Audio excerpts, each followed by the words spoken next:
মিলিয়নেরও বেশি নারী ভ্রূণ চিহ্নিত করে হত্যা করা হচ্ছে। তামিলনাড়ুর সরকারি হাসপাতালের একটা রিপোর্ট অনুযায়ী নারী শিশুদের প্রতি 5 জনে 4 জনকে হত্যা করা হচ্ছে। আমরা যদি নারী ভ্রূণ হত্যা বা নারী শিশু হত্যার মতো নিকৃষ্ট কাজটা বন্ধ করতে পারি, এমনকি ভারতেও কয়েক দশকের মধ্যেই পুরুষের চেয়ে নারীর সংখ্যা বেড়ে যাবে। শুধু নিউ ইয়র্কেই পুরুষের চেয়ে নারীর সংখ্যা 1 মিলিয়নেরও বেশি। যুক্তরাষ্ট্রে পুরুষের চেয়ে নারীর সংখ্যা 7.8 মিলিয়নের বেশি। শুধু ইউকেতে আপনাদের এই দেশে পুরুষের চেয়ে নারীর সংখ্যা 4 মিলিয়নেরও বেশি। শুধু জার্মানিতে পুরুষের চেয়ে নারীর সংখ্যা 5 মিলিয়ন বেশি। শুধু রাশিয়াতে পুরুষের চেয়ে নারীর সংখ্যা 9 মিলিয়নেরও বেশি। আর একমাত্র আল্লাহ ভালো জানেন পুরো বিশ্বে পুরুষের তুলনায় নারীর সংখ্যা কত বেশি।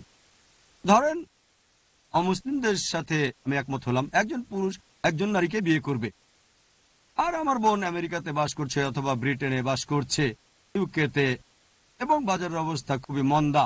অথবা ধরেন আপনি এখানে বাস করছেন, আর বাজার যদি মন্দা থাকে, আপনার বোন এখানে আছে আর বাজার মন্দা, প্রত্যেক পুরুষ একজন করে স্ত্রী পেয়ে গেছে, তারপরও এই দেশে 4 মিলিয়ন নারী থাকবে যারা জীবন সঙ্গী খুঁজে পাবে না। এখন আমার বোনের জন্য উপায় থাকবে, আলহামদুলিল্লাহ সে ভারতে বাস করছে, এখানে বাস করছে না, এটা শুধু একটা উদাহরণ দিচ্ছি। যদি সে এখানে বাস করে ইউকেতে আর বাজার যদি মন্দা থাকে, অথবা আপনার বোন এখানে আর বাজার মন্দা, আর প্রত্যেক পুরুষ একজন স্ত্রী পেয়ে গেছে, তখন তার জন্য যে উপায় থাকবে তা হচ্ছে হয় সে এমন পুরুষকে বিয়ে করবে যার স্ত্রী আছে, অথবা জনগণের সম্পত্তি। জনগণের সম্পত্তি, ভাই জাকির, এমন কটু শব্দ!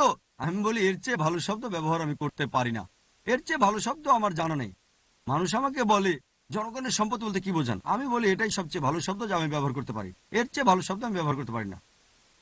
পরিসংখ্যান বলছে আমেরিকায় কেউ জীবন সঙ্গীর সাথে সংসার করার আগে একজন পুরুষের গড়ে 8 জন ভিন্ন ভিন্ন যৌন সঙ্গী থাকে। একজনের সাথে সংসার করার আগে কারো থাকে 3, কারো 4, কারো 5, কারো 10, কারো 20 জন।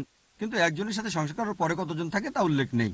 কিন্তু একজন স্থায়ী জীবন সঙ্গীর সাথে সংসার করার আগে 8 জন ভিন্ন ভিন্ন যৌন সঙ্গী থাকে। পশ্চিমা দেশগুলোতে, এমনকি এখানেও, এমনকি আমেরিকাতেও উপপত্নী থাকে 5, 10, 20, কোনো সমস্যা নেই।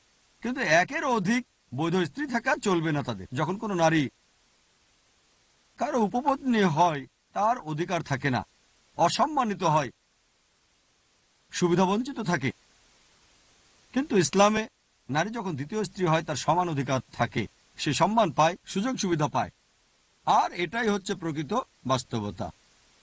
বহুবিবাহ, পুরুষ একাধিক বিয়ের অনুমতি পেয়েছে মূলত দুজনের জন্যই।